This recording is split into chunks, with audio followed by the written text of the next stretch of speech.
Awesome. I think we can get started. So I'll start, hold up, sorry. I'm sorry, I cannot hear you. Recording in progress. Okay, can you hear me now? Yes. Yes. Okay, Commissioner Dillard, Here. Commissioner Gatua, Yes. Commissioner Harris, Commissioner Johnson, Yes. Commissioner Krebs, Here. Commissioner Merritt, Yes. Commissioner Nobis. Yes. Okay, thank you. Awesome. Thank you. We'll go ahead and with the reading of the Native American Land Acknowledgement. We meet today in the community of Iowa City, which now occupies the homelands of Native American nations to whom we owe our commitment and dedication. The area of Iowa City was within the homelands of the Iowa, Meskwaki, and Sauk, and because history is complex and time goes far back beyond memory, we also acknowledge the ancient connections of many other indigenous peoples here. The history of broken treaties and forced removal thought dispossessed indigenous peoples of their homelands was and is an act of colonization and genocide that we cannot erase. We implore the Iowa City community to commit to understanding and addressing these injustices as we work toward equity, restoration, and reparations. Thank you. Next, we'll go to approval of meeting minutes from June 15, 2023. Is there a motion for approval? I move. I second. Been properly moved and seconded to approve the meeting minutes from June 15th. All those in favor say aye. Aye. Anyone opposed? Anyone abstaining? Motion passes 6-0. Awesome, thank you. Next, we will go to public comment of items not on the agenda. Commissioners, just a reminder that we're not allowed to engage in discussion with the public concerning these said items. So first, we'll go to anyone online. Is there anyone online that would like to make a public comment on anything not on the agenda? Micah? And sorry if I mispronounced your name. That's okay. I just want to talk about something that happened during the Proclamation Day for Indigenous people. When someone comes to you in support of their community, it is the job of you as to listen, support, and advocate for them. It is not your job to turn it into your own agenda and bring your own community's harm up during a time where you should be listening to the marginalized community before you. Iowa City has voted you to uplift these people who are desperately trying to live, bring attention to their cause, and ask recognition for. That is all you have to do. I'll scratch your back if you scratch mine. It's just another way white supremacy has made its way into these marginalized issues. Sakawas Nobis did not owe you anything. You owed her your time by sitting and listening and not making it about anything other than her and Indigenous people. It is not anyone's job to compare situations or say, well, it happens to us too. This is not the oppression Olympics. I'm so sorry, it just cut out.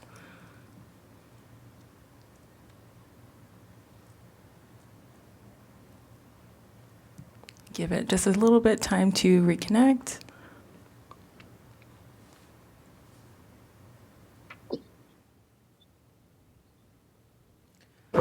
Hi, can you hear me? Yes. Okay. Sorry. Let me get this pulled back up. It is not anyone's job to compare situations or say, well, it happens to us.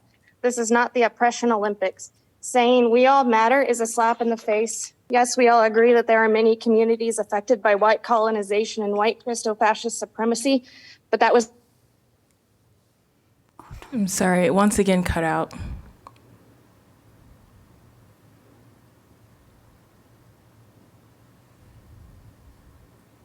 Oh, sorry. Can you still hear me? Yes, we can now. I'm so sorry. My Wi-Fi is not that great. Anyways, regarding the Indigenous Proclamation Day, it's not anyone's job to compare situations or say, well, it happens to us too.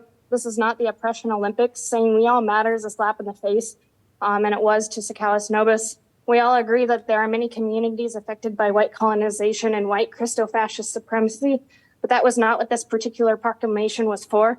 The proclamation was about the Indigenous people of Iowa. That's it. Period. End of statement. As County Supervisor Fixmer Rice said, this has happened time and time again. People have left harmed, asking for proclamations. V said that we are all walking around with trauma, but sometimes we need to put our own traumas aside for the person standing in front of you. That's all. Thank you. Thank you. Is there anyone else online that would like to speak? Okay, we'll go to anyone in this room that would like to speak on anything not on the agenda. If so, please come to the front, to the microphone, state your name.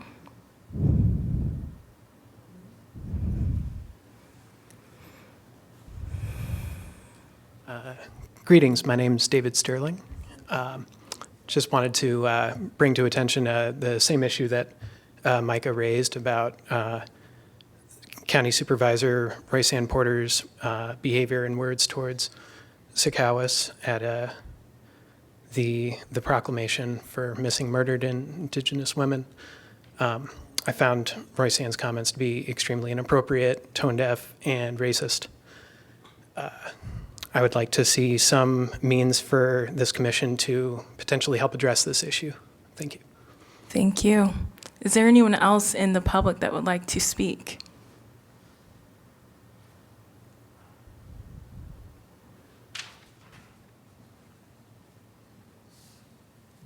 Taka B. I'll be brief. I just go by T. Medina, retired probation officer, 38 years, and I serve as a Native American advocate for the Siouxland Committee in Sioux City, Iowa. So my girl here is, like one of my daughters, and so I got to watch the YouTube video today, and proud of her for standing up. And my message, I'm always trying to keep my feelings and emotions to myself, and we got to look at the issue. We can get mad, we can get upset about things, but sometimes we got to get through it. Tears, shouting, yelling, whatever, and miss interpretations of how we are as Natives. The 568 Native American tribes, traditions, and customs. And so with our issue with our MMI, our relatives, missing Indigenous relatives, it holds near and dear to our heart. And so again, for me, we can't change the past. So how I say it is a teachable moment that night, and here we are moving forward. So my son here, we come over, made arranged to come over, and we had been meeting and talking and planning to help the TRC. I've been doing talking circles for over 50 years, and so I'll tell one of the girls, if I was here doing a presentation and I plug in my zip drive, it comes up. To me, every day is about spirituality empowerment / empowerment through spirituality. As a person of color, people of color, we have to work hard, we have to be a certain way, but yet sometimes, we see or we prejudge people on how they look.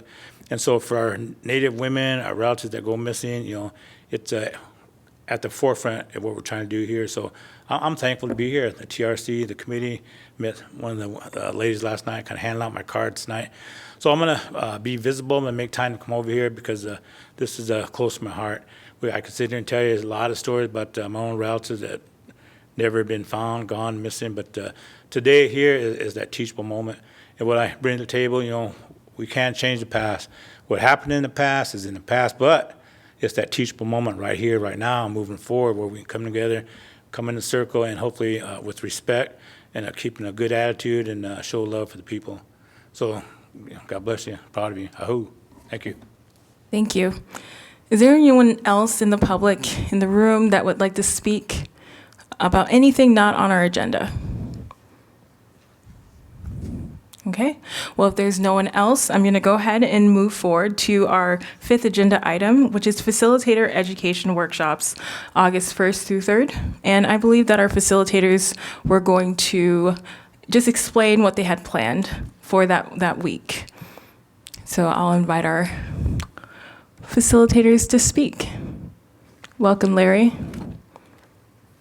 I go through just. Why can't I unpause it?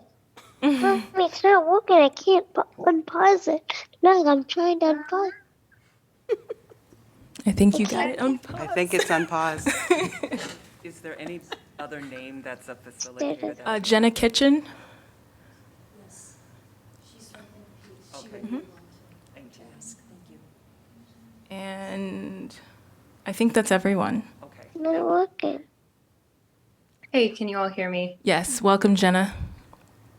Hey, thanks. So I will go ahead and start, and Larry, when you're able to jump in, please do so.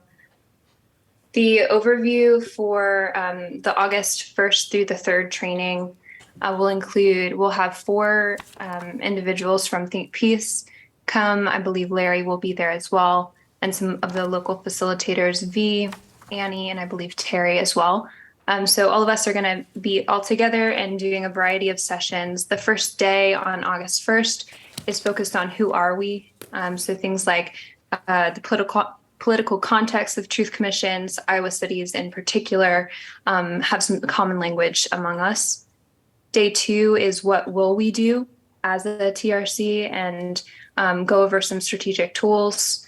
Larry will guide us in some public engagement, facilitation, talking through consensus process. We'll talk through comparative examples, definitions of public hearing and public activities. And day 3 is how will we go about the work. So talking more specifics and application about organization of hearings, and how this could look in Iowa City. And V will close us out with an overview of strategic doing. Larry, did you want to add anything? Jenna, you covered it well. Can everybody hear me okay? Yes. Okay. I appreciate Jenna's overview, and I guess the only thing that I would add is that I think that we'll be playing kind of 2 or 3 different roles over the course of that 3 days in August. The first is as teacher, as educator, to share with you experiences that we're bringing to your work from either other TRCs or other processes like yours. But secondly, we also want to inhabit some of the facilitative role to allow you to reflect and deliberate on what it is that you've been presented with and think about what that means for Iowa City's process. So you'll see us, gently guide you through some activities and exercises that are meant to make actionable the teachings that the different groups are going to provide. And hopefully we'll come away from those 3 days with a good sense of how you all would like to proceed. And hopefully you all will feel that you have a good sense of how other TRCs have gone about it and what should distinguish Iowa City's effort. So I think that's it. I'm happy to stick around for questions as well. Thank you both for coming and just explain the overview. Does anyone have any questions as of right now? Okay, so one thing I do want to solidify, since we're all in the same room, is the time on those days. I know there was a 4 to 8, there was a 5 to 9, and when I talked with our facilitator team, I did tell them I thought that between 5 and 9 would be the best. So since we're all in the same room, I'd love us to confirm that, August 1st, 2nd, and 3rd. And Larry and Jenna and people in the room can confirm if we'll need all 4 of those hours or not. So it is 5 to 9, Yeah, I not think 4 to 9? I think our goal, just if I may, Chair, our goal is never to keep you all much more than 4 hours on a sitting, and to take frequent breaks, including a substantial dinner break. Mm-hmm. And so I think that, if we start at 4, we would probably end by 8 o'clock, really for all kinds of reasons, just in terms of holding attention and so forth. But the start time is really, of course, up to you all. Oh, I guess I thought it was 4 to 9, but included dinner break in there. Were you going to say something, Stephanie? Oh, okay. So, it was either 4 to 8 or 5 to 9. So whatever we think is best. I can do either one. Does that work for everyone? Is 4 earlier better than 4 o'clock? I got to take off from work. Mm-hmm. Or 4 to 8 or 5 to 9? Don't you get off work at 5? I got off early for those days, so I'm okay. I can do either one, whatever people want to do. Yeah, I'm either one. No one has an opinion. Okay, we'll decide. The other thing, and correct me if I'm wrong, is just thinking about how we're going to make this an invitation to the public, because this is our preliminary event. We, about 2 years ago, put together a list of nonprofits and key people in this community that we wanted to reach out to. And it's important that it's not just us here for those 3 days. With you all's permission, I'll work on an invitation that can be sent out. But it is very important that we view this as a preliminary stakeholders event, education session for the community, like a coming out party for the TRC, if that makes sense. Where we're having this, what's the capacity? The library is, as far as I know, where we're going to have this. I know that was being worked on. I think specifically. Can you come to, yeah, go ahead.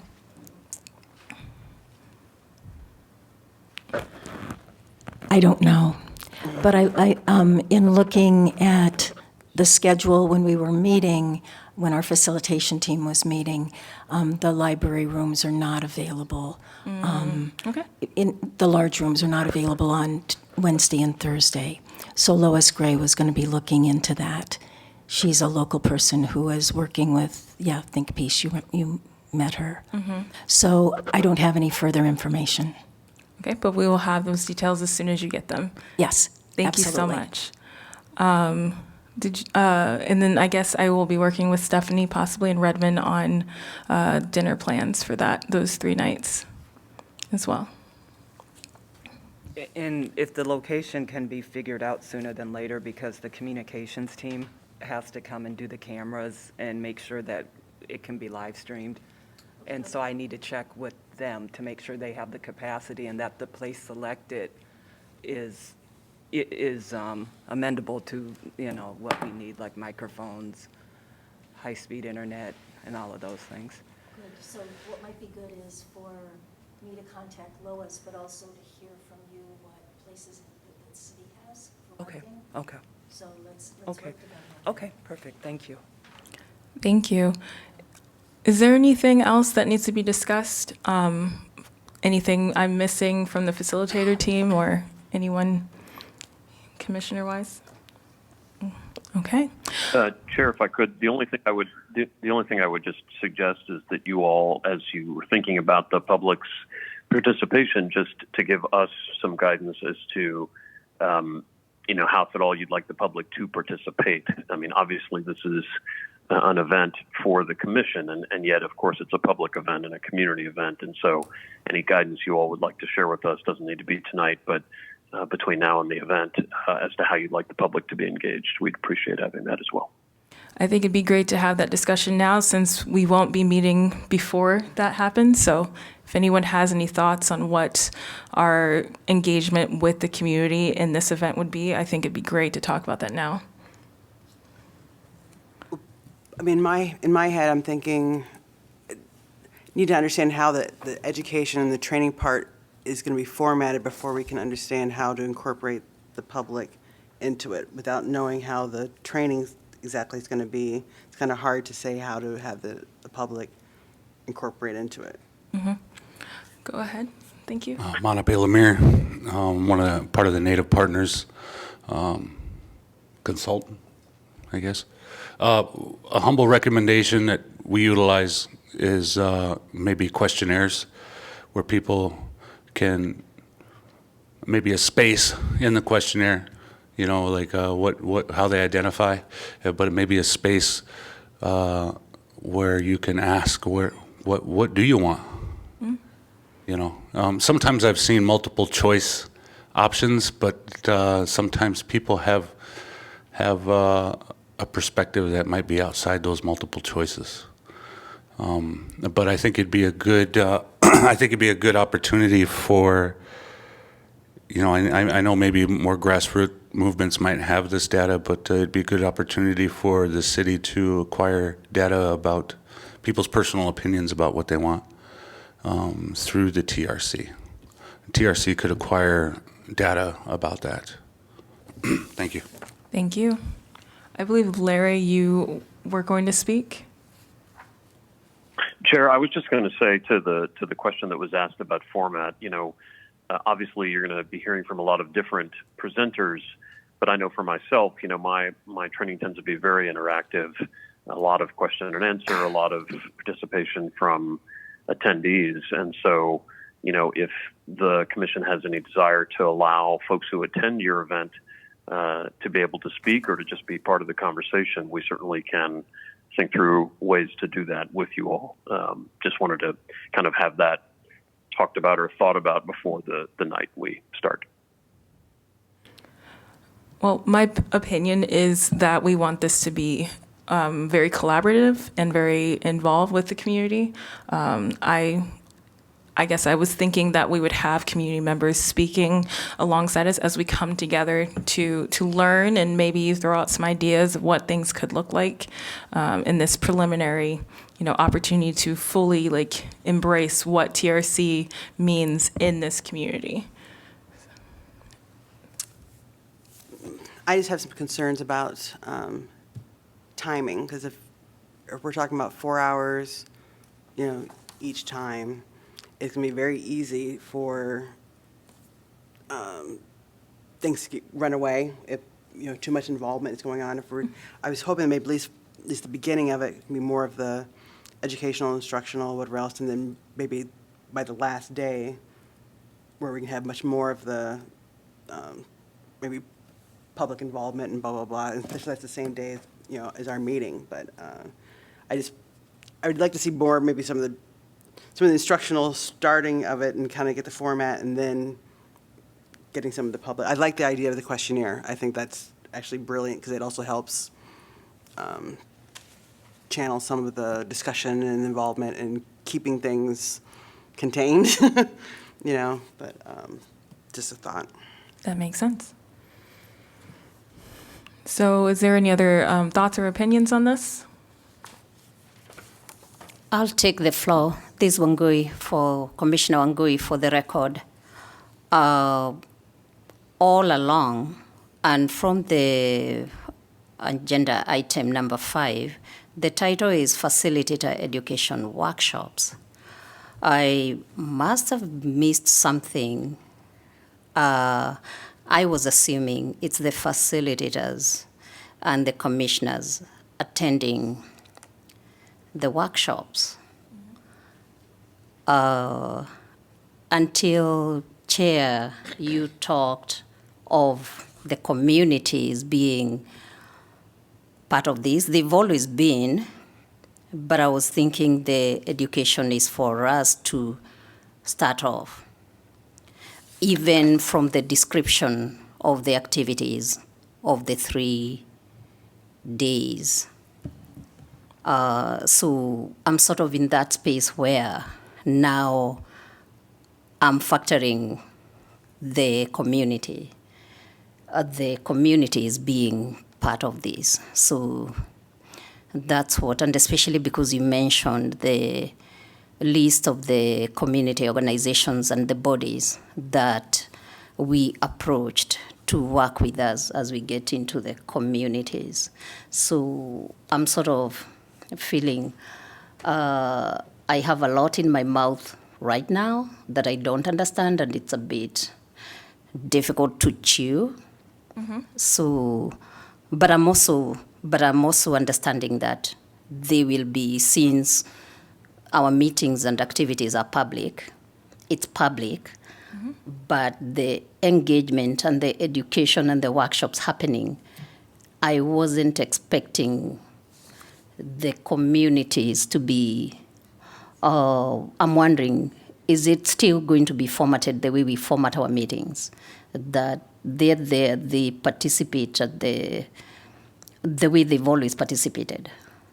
I mean, the way I've understood it, and again, if I'm misunderstanding, please correct me, is that this is a public event, and we are going to be operating our meeting, but it's going to be also an educational workshop where, just like any time we have our meetings, the public's invited. And so as much as it is for us, it is for the community to come here and learn about the TRC and what we are doing. And now that we have our facilitator team, they're here to educate us and the community. I'm not saying that we need to bring in 100 people, but there are probably people in this community that would be helpful to us as we move forward that should be invited to these meetings to also learn. So it's not just us running this. Am I? Chair, if I could, this Yes. is Larry Schooler. I just wanted to address the commissioner's concern, which I think is very valid. I think that the event is the commission's event. It is a training for the commissioners. The public, I think, is being given an opportunity to hear the training that you're receiving. But I think, we want to keep the focus on the commissioners. And if time remains after a particular module and there are community members who very much wanted to share something, we can weigh that on a case-by-case basis. But I hear what multiple commissioners are saying to mean, let's have this be one of our meetings, and we certainly would like the public to see it and have opportunities to comment, perhaps at the beginning or the end, but really keep the focus on the commissioners, which is certainly fine. Thank you, Larry. Now I can swallow what I wasn't able to. Yeah, thank you. It's crystal clear. Thank you. Okay. Any other questions? Could we, because the training will be televised and everything, right? Perhaps we can add on the agenda for the following week for the public. If they have concerns about what they saw, if they have input, they have that option to speak. Day 3 is our meeting day, so. Okay, they'll be able to. perfect. That works. Did you have something you wanted to add? If I may, would you be able to take Lois Grace off of mute? She is our local facilitator with Think Peace and can speak to the space concern earlier.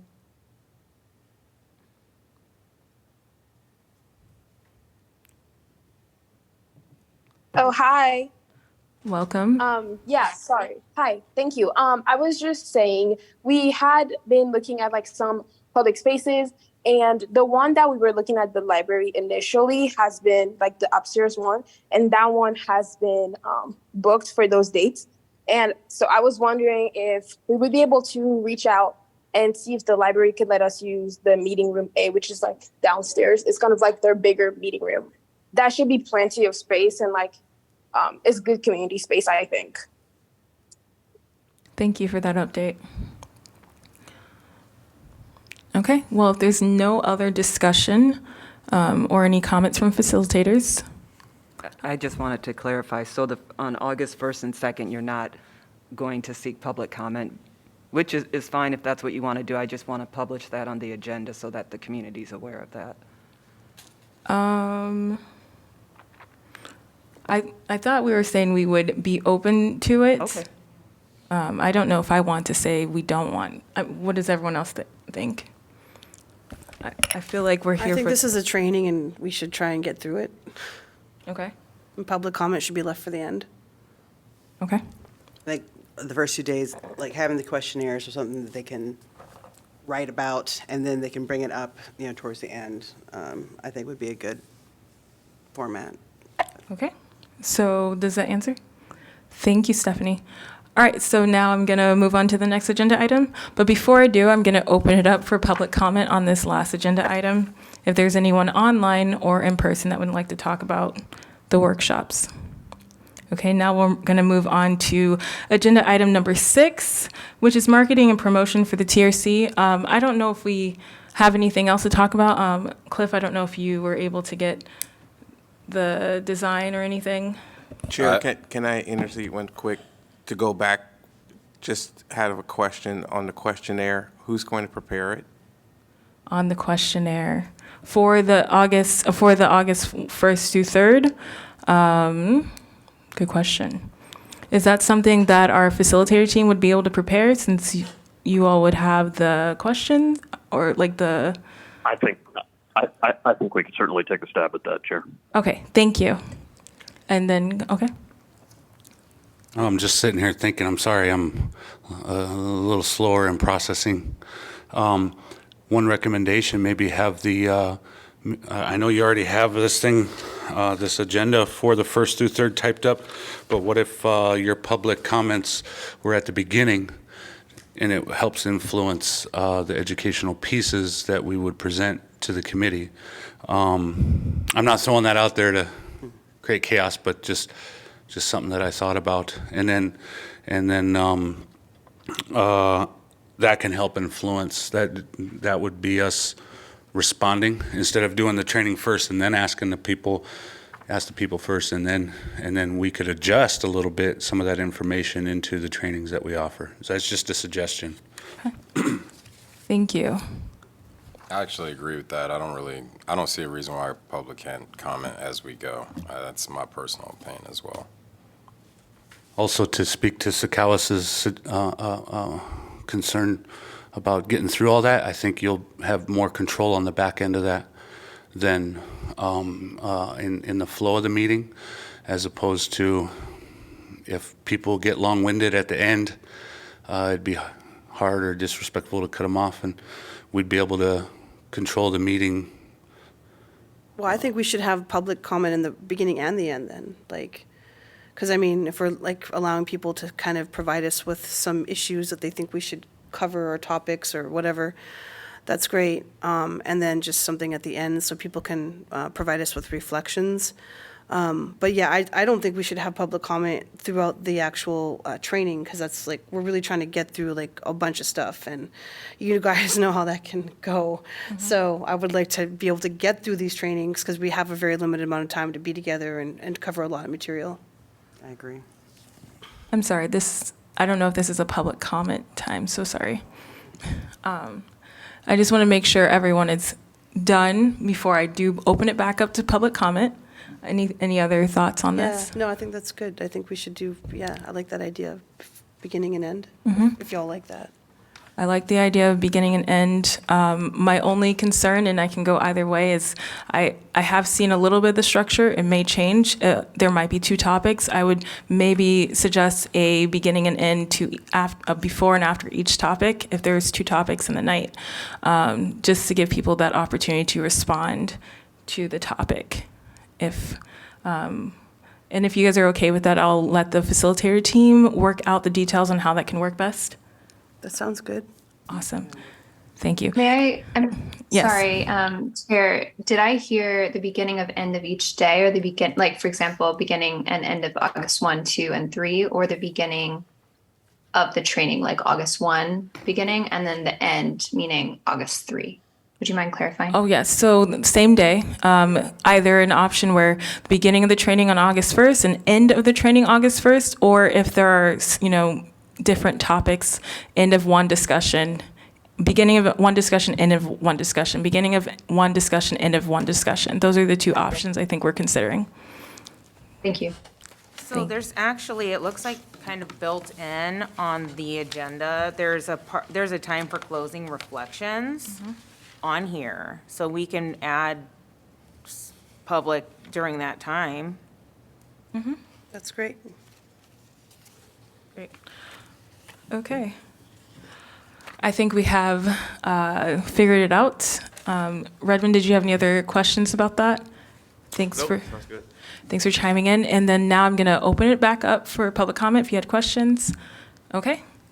Now we'll go back to agenda item number 6. And I believe, Cliff, you were working on a logo or something? Yes, I have a couple designs right now that I can send out to everybody now, but I wanted to get some feedback on it too. So just first thoughts, and I'll let you guys see it. Are we allowed to do that since he has design? So since it's not in the agenda right now, are we able to show something right now? Okay. I think you would have to email it to Stephanie, or how? Actually, it would be probably easier for you to just join the Zoom. Okay. And then I'll promote you as a panelist, and you can share. Your screen? How do I do that? Do you have your phone? Yeah, I got my phone. I don't know how to do that, Yeah. though. You just maybe email it. Just email it to you. I can send you the link here. All right, good to go. Thank you. marketing, when it comes down to other marketing, I would still say film scene and the outdoor movies and everything like that would be a great idea to roll with, so.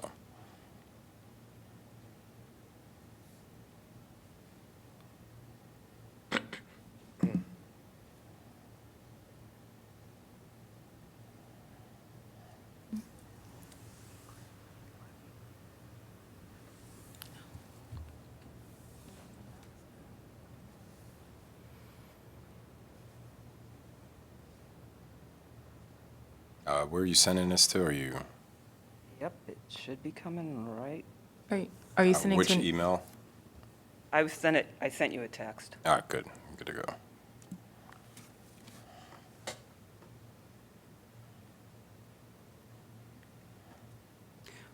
Well, while he's working on that, Redmond, can I just ask about,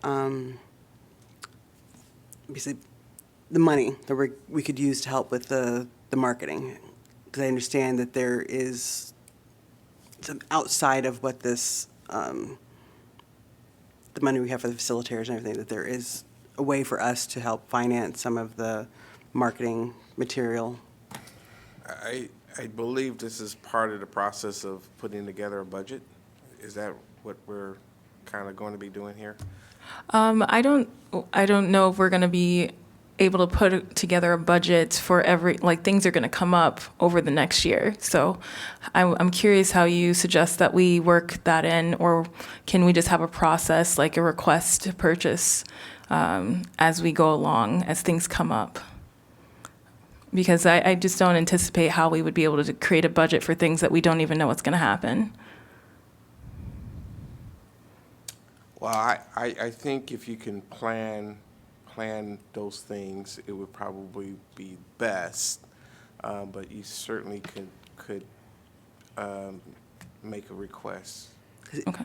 I guess it's my understanding. You can certainly make a plan and then even have requests onto that if it's something unforeseen.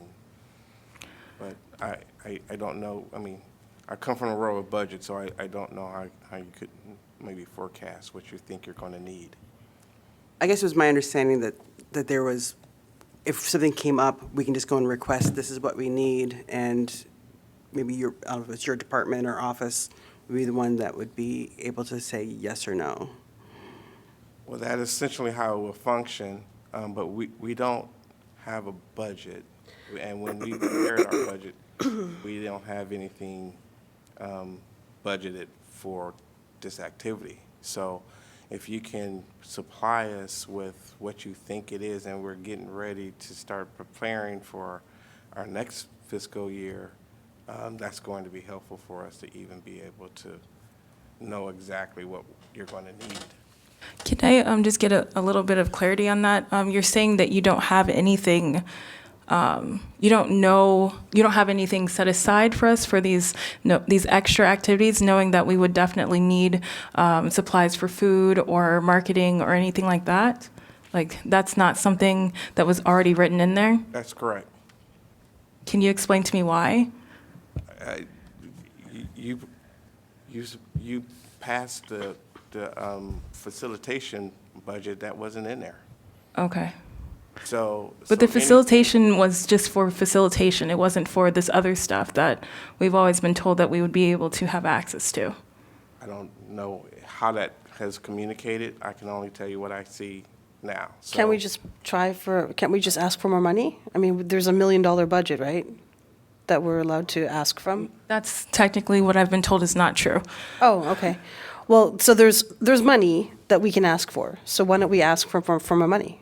Okay. And we have to put together a budget, and then we have our meetings only twice a month, and you already know how long that could take. So I'm just wondering if there's a better process, if we know that we're going to have something happening, that we don't have to wait to create the budget, or I don't know, it just seems a lot more work that way. I don't know what to say. I mean, putting together the process takes work. It's not like a credit card where you can just like go and use it and anytime we actually have to have some type of plan. Yeah, I know. I think that we're having this response because people are triggered because of how we were treated in the past. So if you don't mind, we could just be a little bit more soft here and not be condescending about the issue. You know, we've had a hard time getting the money to do this work. So, I mean, I understand right now why people are feeling a little like edgy about it. But yeah, I mean, like, we're just gonna have to do it, and that's fine. Like, let's put a budget together and let's get it going. Okay. I'm happy to sit with you and do it. But I guess this is where trying to understand, like with the city, there's an amount where you don't have to go to like the city council to request for funds. There's an administrative amount, and what amount is that? Well, if I think you're talking about the city manager's approval that would be 50,000, but I know we're not talking about that. We're not. No, that's for across the city. I think we just had to put together a budget. It seems like we're trying to get away from the facts that we just have to put together a budget. That's what we're going to need to do to carry us through the project. I think that is also part of putting together a work plan. All of that is all kind of interwoven. We need to know what those junctures are going to be, where you think you're going to need to spend money for marketing, money for dinners, whatever those things are. I just can't, know exactly what those things are. That is what Larry and folks will do for us, right?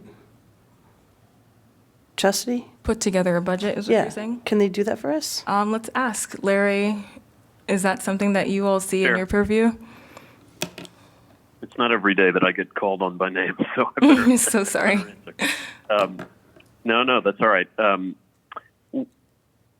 As I'm understanding this conversation, we, the facilitation team, definitely intended to use a portion of the August 1 through 3 conversation as well as the strategic doing session a few weeks after that to walk you through a budget for how you'd like to spend the funds that have been appropriated to the TRC.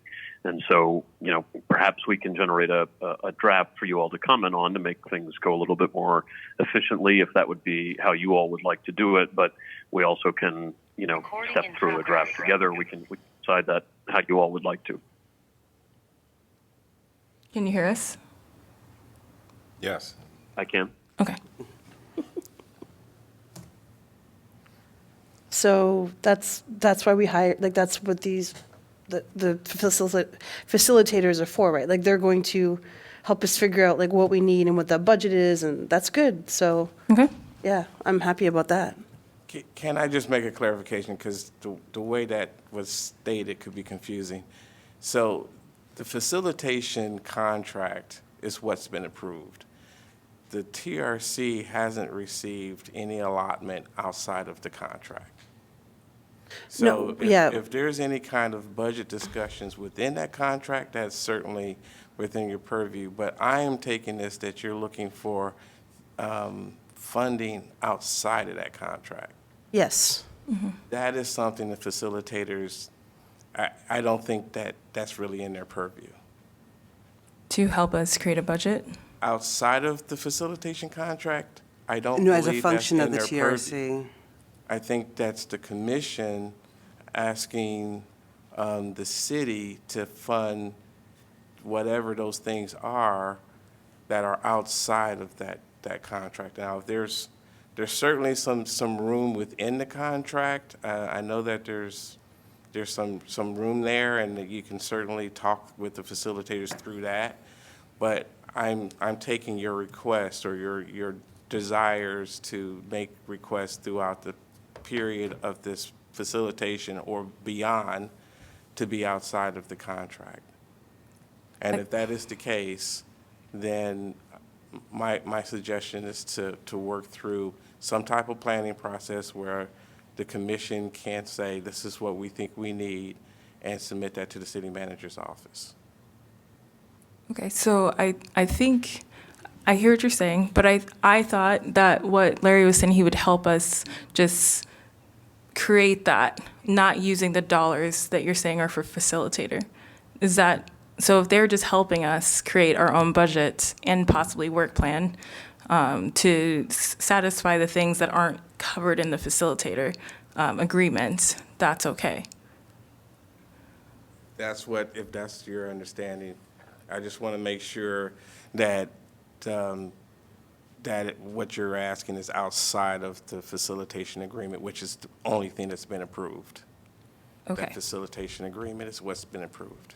And so I guess my only concern is I'm not sure if we need food for the August 1st, 2nd, and 3rd, or anything that's not a part of that, that if we need something for that that's not a part of the facilitator agreement, are you saying that we need to put together a budget before that happens for that to happen? If that's what you think you need, I think you're going to have to make a request. Now, maybe that's something that you have to make a request before then, since it's coming so quickly. But again, this is kind of like why we need to go through a work plan, so we actually know what's going on and what the commission is going to be doing, what the facilitators are going to be doing, and how those things marry up. Okay. Oh, If I could offer just one comment about the training. So one of the sessions is dedicated for strategic tools.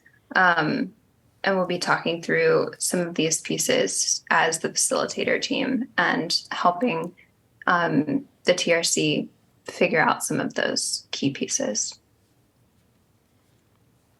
Awesome. Thank you for that. Which naturally will connect to a budget, of course. Thank you. Did you want to say something? I have a question to not to you, Commissioner Lauren and Mary. Am I misremembering, or did we ever present a budget to the council, especially when we were mentioning stipends for commissioner? Or was it for just that year? Oh, you're talking about all the stipends? That was just that year. Was it just the stipends, or was it a whole budget? It was a whole budget back then. You're talking about the first time that we did it? Yeah, because that was completely different. So this a totally different, fresh thing would have to do. Yes, a budget that's not including the facilitator agreement, that would include anything additional that we need. Marketing, food costs, things like that is what we're talking about. Okay, then I guess I'm misremembering us presenting a budget that was approved by the council. That part wasn't a part of the facilitator agreement, the one that was approved in April, May.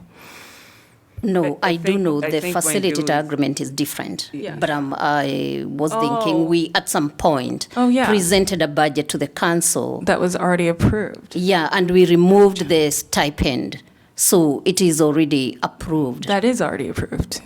Thank you for reminding me. Yeah, because I'm like, am I making this up, or am I? Yeah, so it would just mean going back to our records and retrieving that. Yeah. Stephanie, do you know what we're talking about right now? Let me just start that. I've been doing this since December 2019, so there's been a few things that have gone to council. I do recall, 2021. I don't recall the year, but it was a budget that was submitted as part of the proposal from Dr. Schuler and their team. I don't recall whether that budget was just for their services or if there were other incidentals on there. But in any event, that was around 192, okay? So it kind of got canceled when the city council would have approved this newer agreement in May of 2023. Okay. So there wouldn't be you would be at a deficit basically from what they had approved before. Okay. But I'm not sure that budget included any cost associated with commissioners doing outreach and kind of their work plan. If I recall correctly, it had to do with the work that a facilitator would do. Okay. Stephanie, can you shoot me your email? I don't know how to. Well, set I it got up. you promoted. I'm on there, but promoted to, I'm not sure how to get it to show up. So if you would shoot me your It's email, I not could like- just send it right there. The problem with that is everybody can see my email. And so if I have confidential stuff from the work that we do in the office, I can't just put my email up there.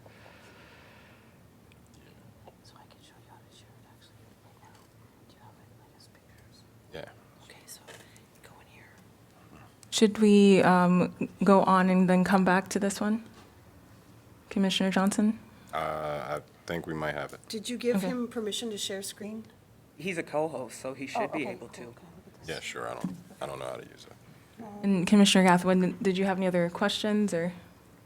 I'm just suggesting we go back to And just- that budget and start from there as a starting point as we move forward to this, because it's clear that we do need some sort of budget for some activities. So start from there Okay. as we move forward. That's a suggestion from me. Thank you. Can we work together on looking at that? Yeah. Okay. I can go back and send the minutes out from All that. right, so go Because to it would have the- been between August and October I was about to say. of, yep, 2021. Okay. So yeah, you're correct, it was 2021. So that's easy for me just to pull those up and send them out to you. Oh, the other Thank you. chat. Okay. Can we do that? Let me see if I That can would grab be it the real easiest thing quick. to do. I can do it. It looked like it was just sharing. Yeah, I had it a second ago. Yeah, we don't want to, like you said. I'm not putting share all it. this stuff on. Yeah, yeah. Doing that. That's not happening. Share it to chat. We can just drop the pictures in the chat. So, Well, I'll just kind of add that, as commissioners know, you have 2 vacant seats. And so the city council extended the time for people to submit applications. And so that application period closes this Tuesday at 5 PM. And then the city council at their meeting on August 1st, which coincides with your first meeting, will be making 2 appointments to the TRC. I will do my best to reach out to those 2 new members, you know, whether they're able to change schedules and, you know, be able to participate on the 2nd and 3rd. I don't know. It's awful short notice, and not knowing what their schedules are like, I'm not sure, which is too bad, because they're going to be the 2 newest members and to have missed the opportunity to be in person and interact, but they can also always go back and look at the video too. But so you might have a full 9 on Tuesday and Thursday, and you may not. I just don't know. Thank you. Thanks, Steph. Are we able to figure it out, or? I think I almost got it. If I could, while we're waiting, I wanted to offer that Think Piece can cover the meals for the training so that we can get through this piece of it and sort out budget things later. So just wanted to offer that.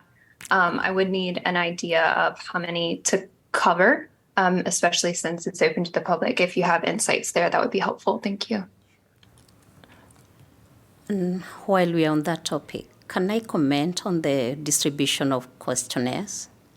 Of course. First, I just want to say thank you, Jenna, and how about Laura and I will talk about that and get that information to you soon. Go ahead. Much appreciated. Thank you. Yeah, Larry said he would help us generate the questionnaires or surveys. So when and how do we go about distributing that? I would say at the meeting. When they come in attendance, they would get the questionnaire right up front. Okay. Yeah, thank you. I want to get the shirts in too. Okay, it looks like we can now see the designs. Do you want to talk a little bit more about it? Absolutely. These designs were in mind as a starter. I wasn't sure what colors we could possibly use.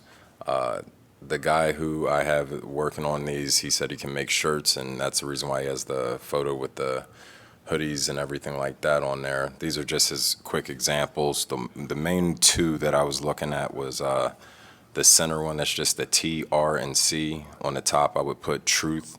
On sides, reconciliation and commission. And then I was thinking possibly with the one with the hands around it. It all depends on the coloring that we would like to do as a whole. But these were the ideas and thoughts that I figured was something that would stand out and something people wouldn't mind wearing around.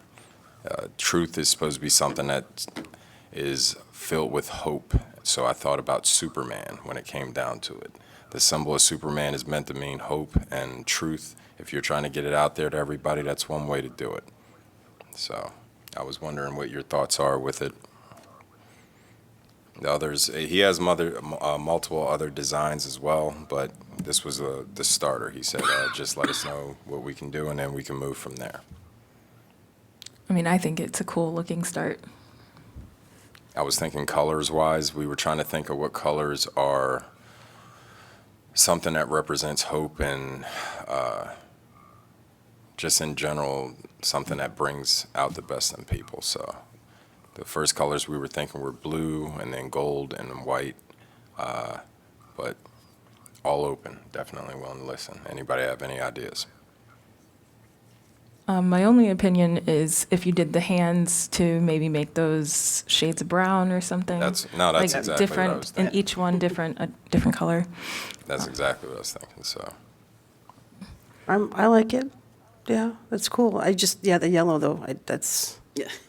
The reason, I'm trying to remember exactly the reason why. It's, because we were looking up colors and their meaning behind it, and I think it was, I don't remember exactly what it was, but, the blue, the gold, yeah, they had meaning behind it. So if the colors of the hands, I definitely agree with, and maybe even make that a little bit bigger, and then just the TRC symbol itself. Yeah.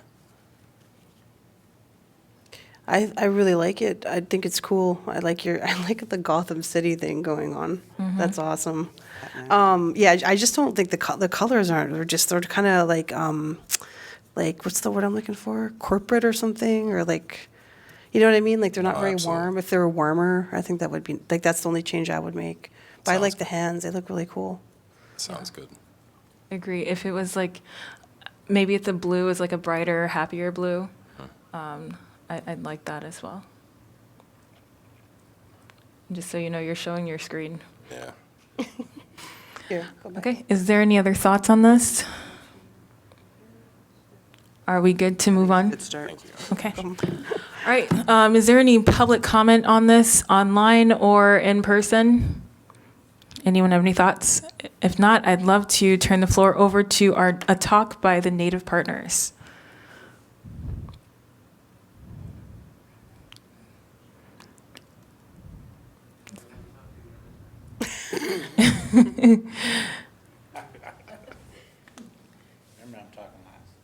Thank you. Manape Lemire. I'm from Sioux City, Iowa. Matakiapi. I want to thank the TRC for all the work that you've done over the years. All the ones that have did work and moved on too. You know, I want to acknowledge their efforts. You know, and we're all blessed with resources and time and opportunities. So me, Terry, and Danielle have been in conversation, and then now we've had meetings with the other facilitators, and there's a couple struggles, and I'll get to those, and then I'll move to some solutions. So one of the struggles is that for here in Iowa, we are looking at about 300 years of colonial contact, and how do you summarize, how do you condense 300 years of information to present day and provide educational pieces? Those are the first things that we want to provide is educational pathway for the commissioners to extend that to the community. You know, we've experienced in this room, we've experienced during city council meetings, ignorance and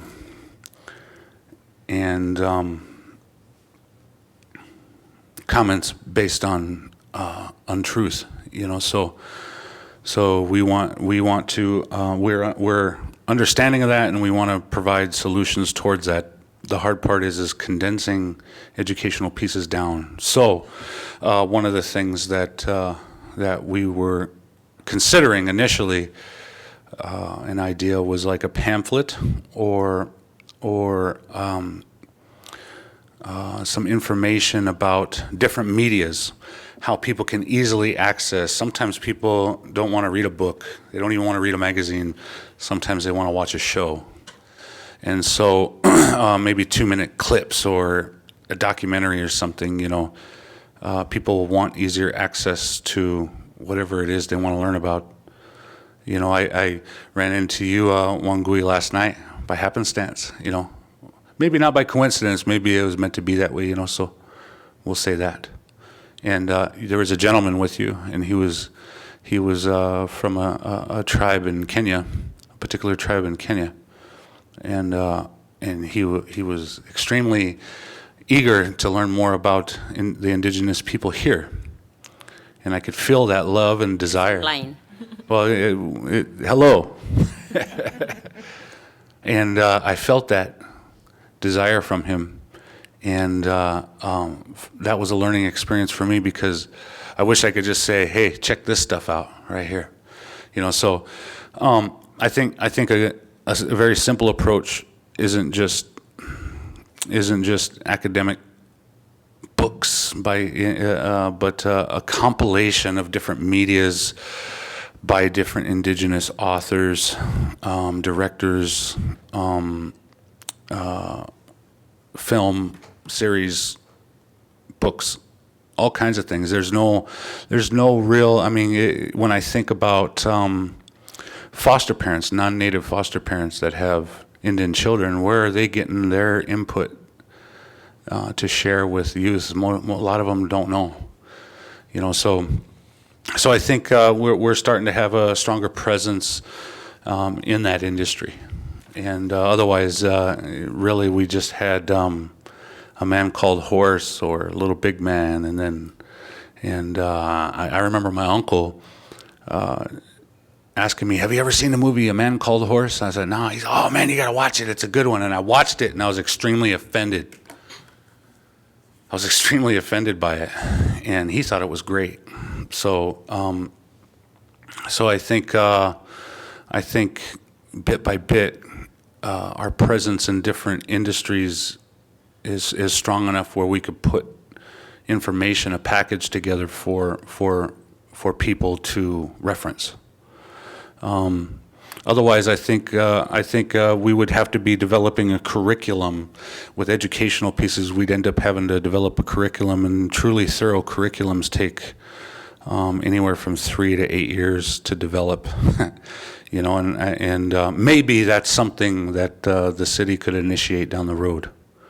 You know, but also on the walk here, Ann Tucker had mentioned something that just kind of reaffirmed a feeling and a thought that I had with Terry and others, and that centered around a thought and a feeling about centralizing multicultural building or facility that demonstrates the diaspora that has come here and the different nations that have resided here throughout history. I mean, after all, Iowa is named after a nation of people, and those people were exiled out of Iowa, and we live along a river that's named after those same people, you know, here in Iowa City. So, she kind of touched base, and I just wanted to iterate that what you had expressed. I kind of also felt that maybe that'll move towards a multicultural facility, because the gentleman that I met last night, he's from Kenya, and he was extremely interested in Indian people. And my experience with Kenyans and many other African tribes people is, man, we are very similar. And I think that coming to the United States, we can help one another by sharing and understanding. So that was the initial idea. The second part to our phase is that that was like the first phase is educational pieces. The second phase that we're going to be part of is one of the take homes for the city is providing a safe space for all of us to find understanding. And I can't remember what month that was that I came here. When was that? Was that like January? When I did the talking circle or the healing circle here? September? Oh, it was sooner. Was that a year ago? Almost a year ago, huh? Time flies. Yeah. Well, you know, I was called to help create a healing space, and there were some things kind of going on with the commission, and I felt that I could facilitate a talking circle, or a space where we could all find some understanding and growth with one another. I think proof of that growth is that we're all here today, and certain hard decisions were made by people that are here and those that aren't here too. And I commend everybody for their growth, even as hard as it is sometimes. And so sometimes we need a space where we can just respectfully listen and also courageously share whatever's on our heart and mind. The process that I understand as a talking circle helps to invoke a connection that we forget in these square buildings sitting on, around the square tables. And you know, even initially we talk about the meetings in buildings, and I kind of like I wish we could do that outside too, though. You know, I'm just naturally an outdoorsy kind of person. But the facilitation of these talking circles or these healing spaces is for us all to gain an understanding, and an awesome demonstration of that, I feel, is one part of that talking circle. I ask the participants, if somebody that you love dearly, who do you wish could be here right now? Tell me about them, and what's their name? And why do you miss and love them so? And you know, it goes around, and everybody gets to think, who do I wish was here? I'm having trouble, not just at home maybe or whatever, but also with this bump in the road with the committee or whatever. Who do I wish? Man, you know what? I wish my grandma was here right now. She'd be able to inform me. And you know, you just kind of think that, and then when you have the stick or whatever, a feather or whatever, it's an opportunity for you to invoke their spirit. And they pay attention, they'll turn and look. That relative, wherever they are, they'll turn and look, and something about their spirit kind of also enters us, and we kind of ask, well, what would grandma do right now? It's a powerful thing, you know, and it's humbling and it's empowering at the same time. And I feel like everybody did a great job at invoking those things. It's very moving.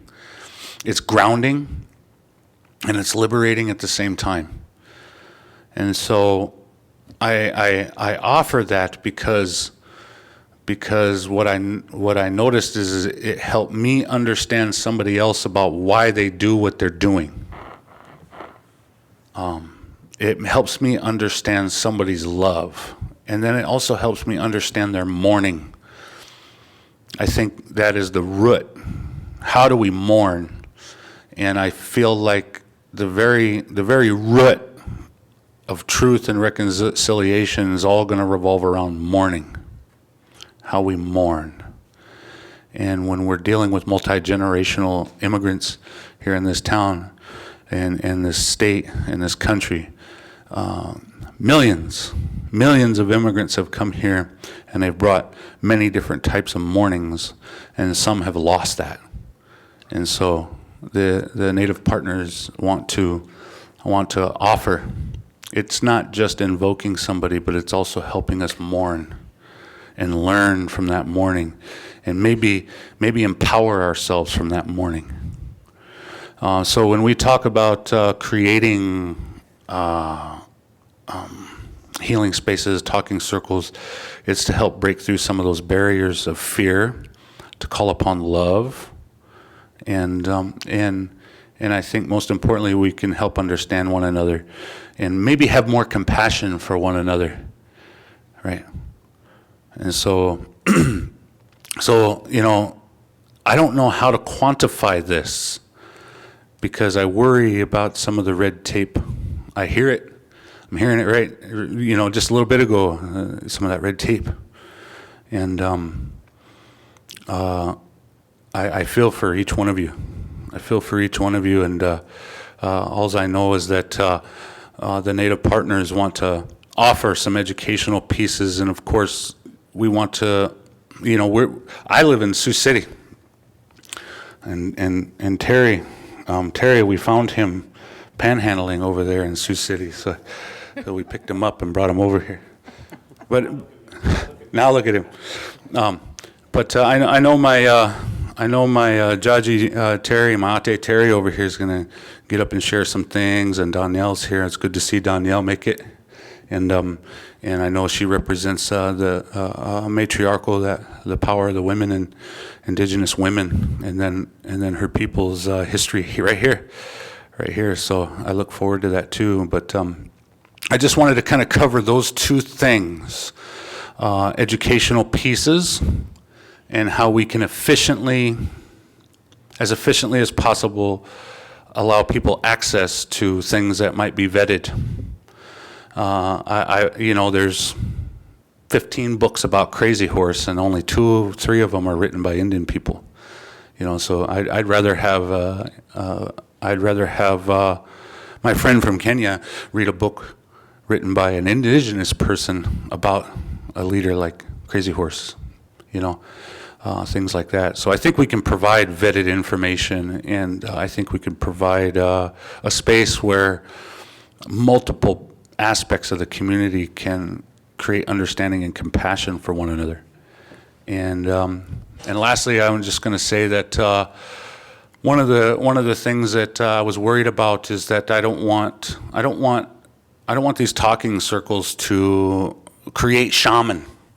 We're not here to create medicine men and shaman and things like that. So Terry was gung-ho. He wanted to bring eagle feathers to show you guys and things. I just no, wait, Terry, no, hold on, because we want Iowa City to have a method to take care of themselves, but we don't want to foster this atmosphere of shamanism and things like that. And so very, very caringly, we will coach through something that Iowa City and the TRC will have for themselves. And whenever there's obstacles, unforeseen obstacles or hardship between one another or anything, that'd be an opportunity for us to bust out that talking stick or whatever that is, whatever we decide that is. So I want to share about that much, and I'll turn it over to the other 2 Native partners. But I wanted to share that with each and every one of you, and thank you again for your time. Matakiasi. Thank you.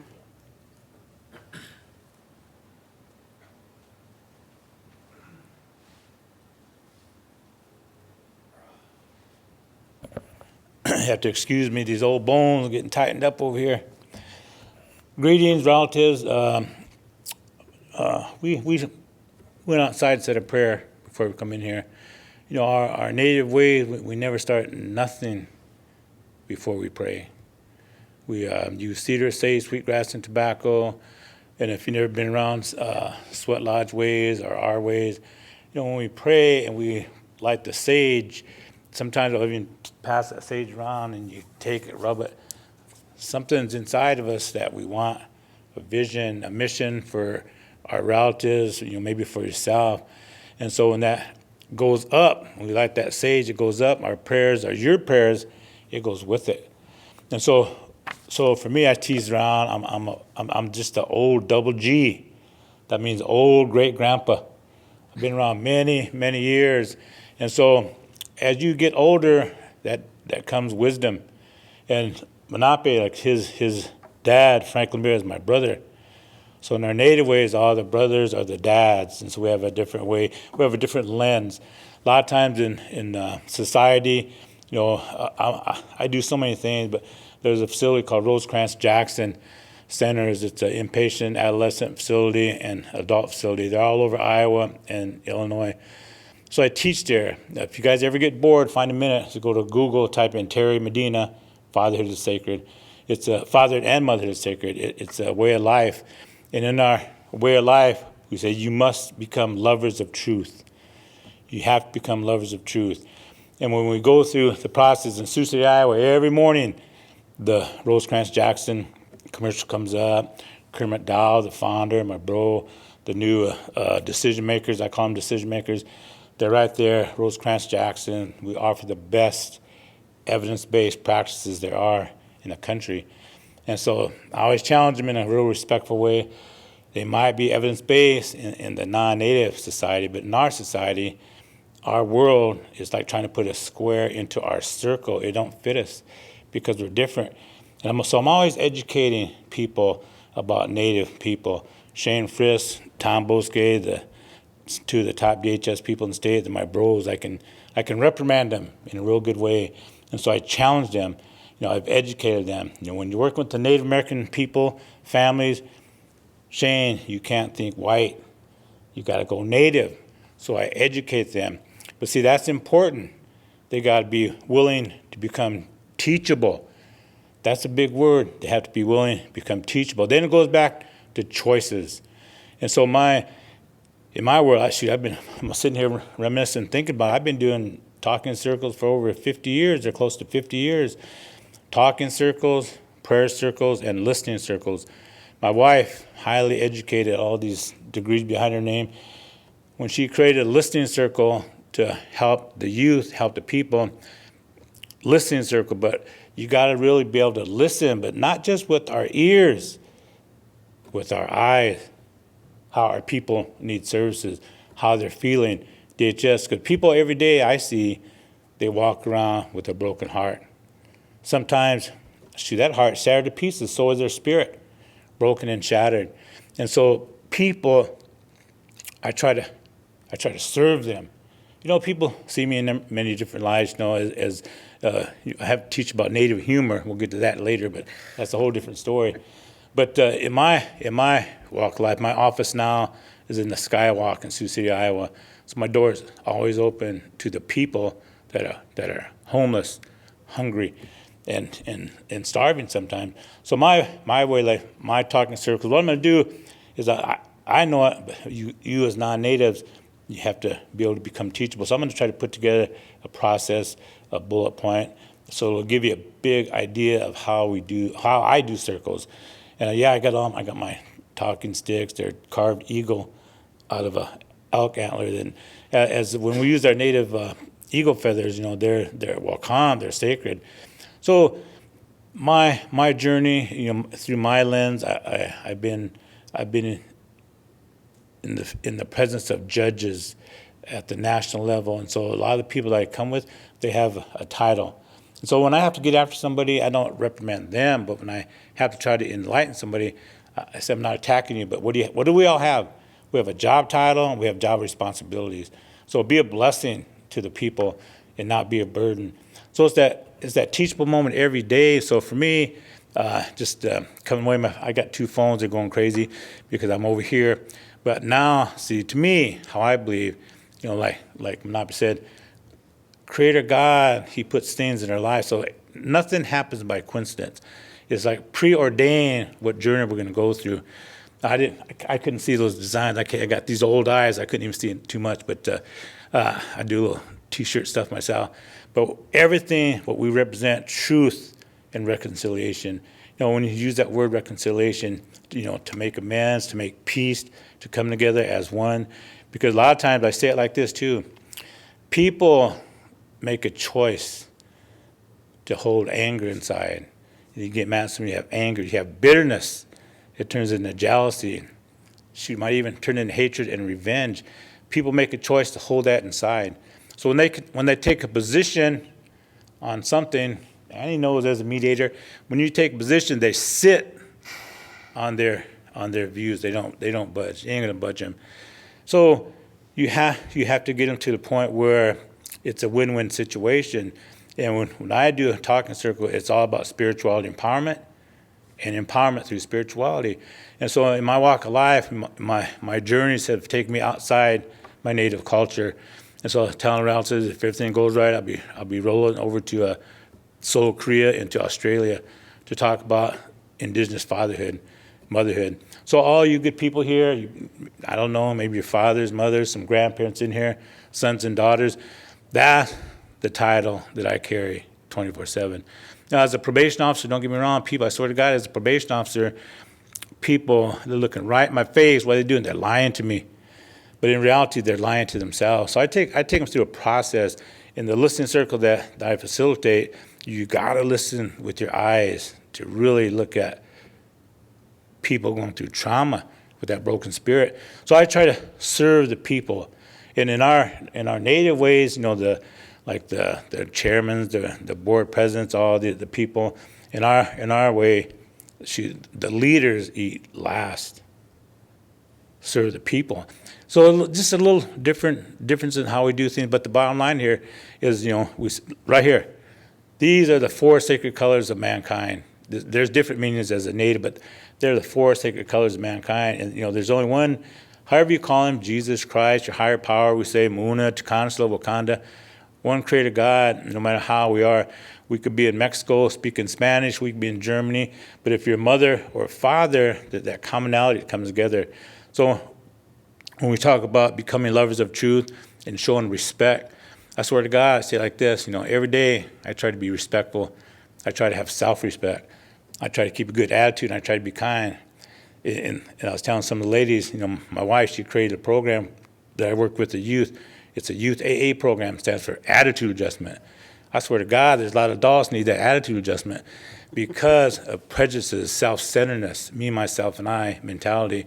So when I come back here in a week and a half, I'm gonna have maybe a bullet point of how I do things, so give you a better idea on how I do things. Because my talking circles now on Tuesday nights in Sioux City at Rosecrans Jackson, I'm downstairs with the adolescents for the AA attitude adjustment, and then I go back upstairs. I got 70-some people in my fatherhood, motherhood, sacred class. 3 natives, all mostly non-native people. You could hear a pin drop. When I smudge them off, tears come out because they feel that spirit. I got spirit pictures on my phone too. I always pull out because I say I like that as a probation officer. I'm gonna cut myself off because I wanted to outdo Monope because he can talk to you. But as a probation officer, I tell my people, this one girl come to my office, her name was Jenna. She'd come in, she was on probation with me. She'd come in looking like a CEO. She was looking good. I couldn't believe it. Look at you, girl. So she gave me all her certificates. She completed everything. Man, I'm proud of you. I'm going to recommend you get off probation early. Hold still, I'll be right back. So where are you going? I'm going to get one of the girls to give you a drug test. As soon as I left the room, she was gone. She was gone. She came back crying. I had to slip. I'm going to fail it. So in my office, I have a spirit mirror. It's just a round mirror. It's a spirit mirror. Stare deep into your soul. So Jenna, go over there and look in that mirror. You go in there, you look at the mirror, you take a good look at yourself, slap yourself right now because you're in charge of yourself. And you know, a lot of people have slapped themselves in front of the mirror, but they've also patted themselves on the back when they're doing wonderful things. But my point is that when you're out there doing something you ain't supposed to be doing, you think no one knows, there's your spirit relatives that passed on, shedding tears of sadness. When you're doing wonderful things, going sweat lodge, going Sundance, you know, praying, putting the tobacco down, they're there proud of you. Because when we all pass on and our spirit leaves our body, we're going to go over there and meet our relatives. And what's going to happen is our relatives, they're going to want to know about what? Your family. They're going to ask Clifton what kind of car do you drive, what kind of job do you have. They're going to want to know about your children. So just in that brief moment in time when you get over there, you're going to be able to hold your head up high and talk about your family, or they're already going to know how you are. So you're going to take your honor with you or your shame by how you were, so that selfishness. So a lot of times in the classes when we cover that part, there's tears and there's sadness. And one last thing here, when I work with youth, and I always challenging people, now not just the youth, but with people, when you look in the mirror, when you think about when you look in the mirror, what do you see? What do you see when you look in that mirror? You know, everything's different. But when people look at you, what do they see?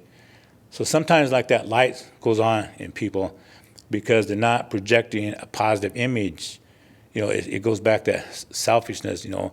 And it goes back to our environment. Don't get me started. I don't want to tell you the time I went to that T-Pain concert. I didn't even know who T-Pain was. I know now. And so we go through life and we have experiences. Through those experiences, we gain hopefully a little knowledge. And hopefully you come to a point where you finally have understanding. When you have understanding, your experiences, now that equals wisdom. And so for me, my walk of life every day is serving the people. In circles, I go smudge, prayer circles, but people need prayer. And when they cry, those tears come out, they're cleansing themselves.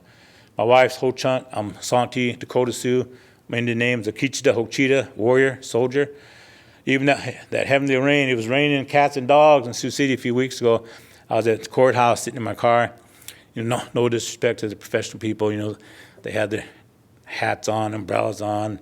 No one wanted to get a drop of rain on them. So I'm out there, I'm getting that heavenly blessing from Creator God. Nothing would sustain life without that heavenly rain, the crops, everything. So we look through a different lens as natives, and we're different. But our spirituality and our spiritual ways, it finally is like that ripple effect. People are finally paying attention. So I'm nothing but honored to be here, standing before you, and come back in a couple weeks and share my knowledge and wisdom, how we do things, and even more so to kind of put together something for you in writing.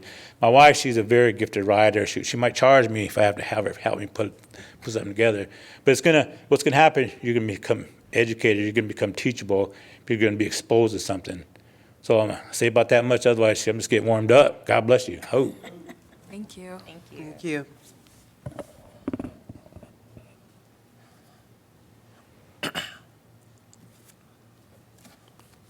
Hope Biwani Nadishis Nawami Guhis. My name is Danielle Wanati. I'm a member of the Meskwaki tribe, federally recognized as Sac and Fox of the Mississippi and Iowa. We are the only tribe in the state of Iowa right now that has land, and we have our own land. It's not a reservation. We bought our own land in 1857, July 13th. So we are private landowners in the state of Iowa.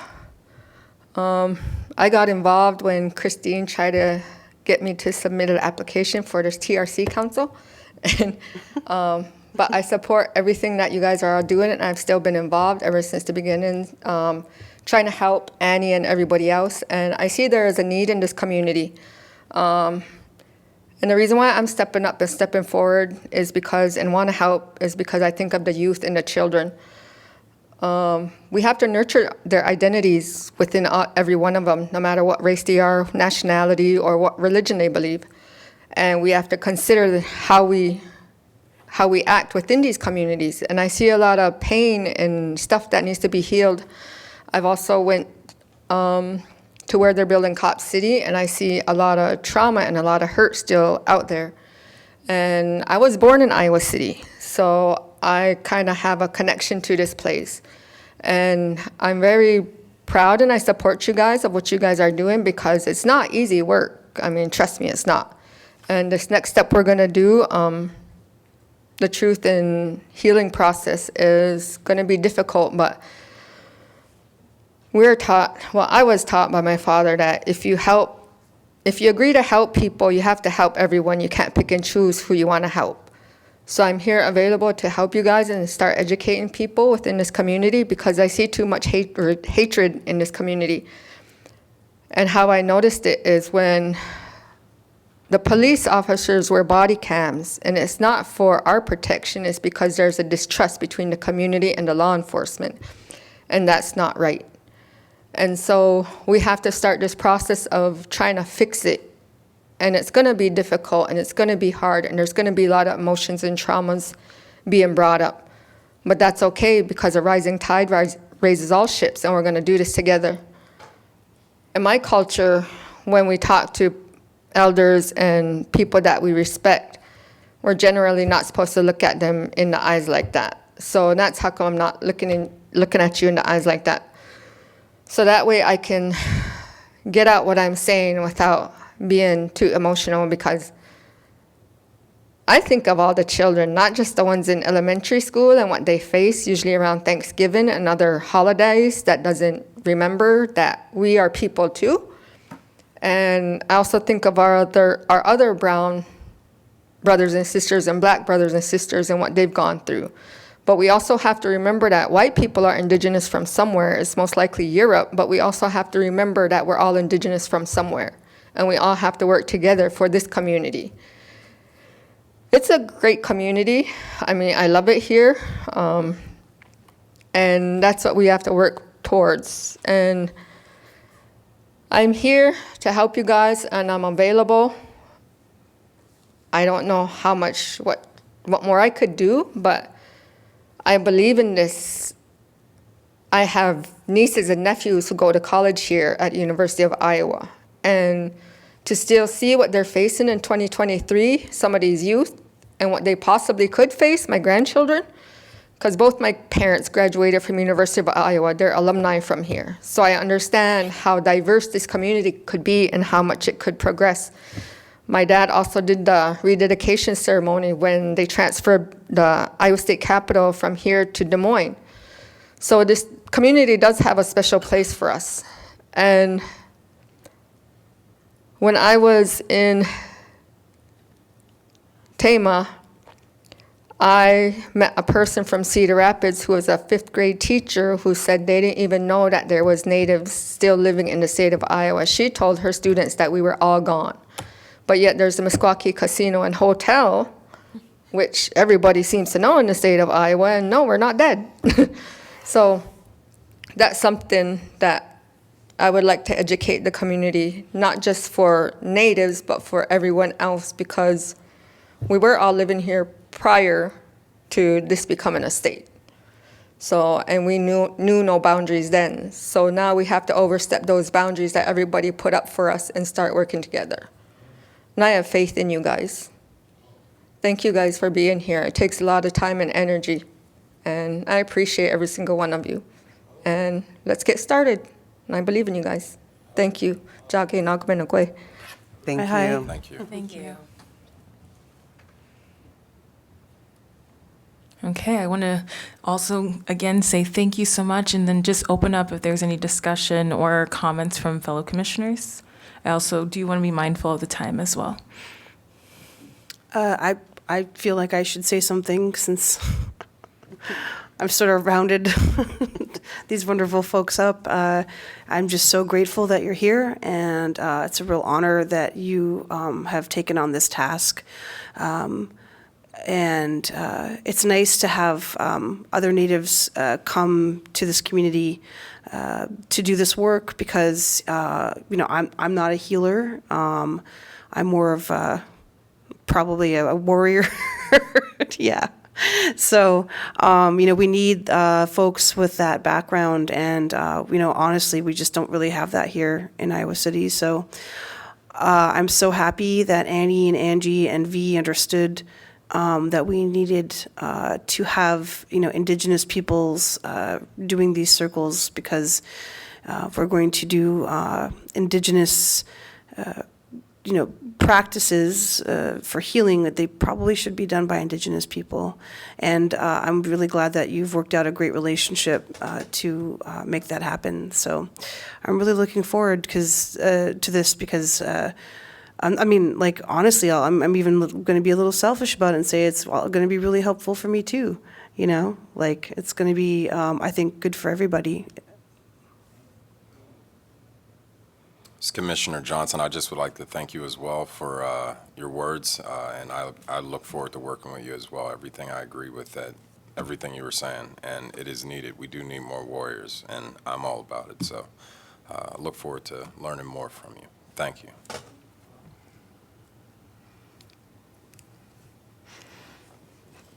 I'm going to stand because Manape, you opened this. We bumped into each other yesterday with the gentleman you're talking about, my fellow Kenyan, Amos. Amos, I know you can hear me because you're on Zoom. And when we bumped into each other, it's interesting that we were speaking in Swahili, and it was dusk, and you recognized my voice from last year. And it was even in Swahili. So thank you. So for me, that was powerful. And I told you that you ended up meeting Amos, who is the point person and has been since we started the TRC work for the Africans in Iowa City and its environs. And that's a lot of weight to be put on one person, because last I checked, we are about 8,000 around here. I am yet not able to get a number of the African immigrants actually in the state. I've tried to look, maybe my research looking for information are not good. I'm just not able to desegregate the numbers yet. So that's the person you met. And another person who's part of that work, and I'm excited because she's a youth, is Karen. Terry, you met her, and they've been following the process and I'm excited because she's young, because some of us, Terry, you kept on talking about your old eyes and your age. We are handing over the baton to the younger people. So I get excited whenever I am around Karen and her age mates, because I know whatever I've been doing in this world for however long, and Karen is from Uganda, you talked of people in Iowa City, their ancestors are indigenous, or they themselves from someplace else. She's originally, they're from Uganda. So as we bumped into each other, all that has been coming out of me. And the reason I stood is you reminded me, Terry, you are talking of a lot of pain. Daniela, you've mentioned pain and trauma. And for me, when we met, I'm originally from Kenya, and Redmond, I shared with you. I've been here since 2002. That's about 20 years. I've been on the path to citizenship, American citizenship, which I just attained on June 16th. And for those who are indigenous from someplace else, this is huge. It's huge, although too little too late, but it's still huge. So when we met, what struck me, you had your necklaces on. So that love of beads made me go and reach for my beads. That's why I stood up to that reflection, the outward part of beads, that we can originate from different places, different continents, but get connected, because I know you get it.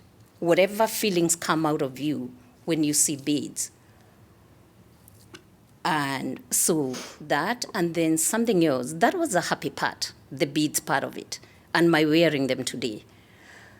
But there is a pain also connected to that. You talked of meeting a gentleman. Even now, Manape, I can't keep from staring at your earrings on a man, because TRC is about talking about truths of racial oppression. The first white person arrived on the coast of Africa in 1847, Vasco da Gama. I've taught that high school history. And one of the things, because what preceded the political oppression of Africans was Christianity, which is supposed to be love for another human being. One of the things that was during my grandmother's parents' time, one of the things they were told to get to heaven and to get to God,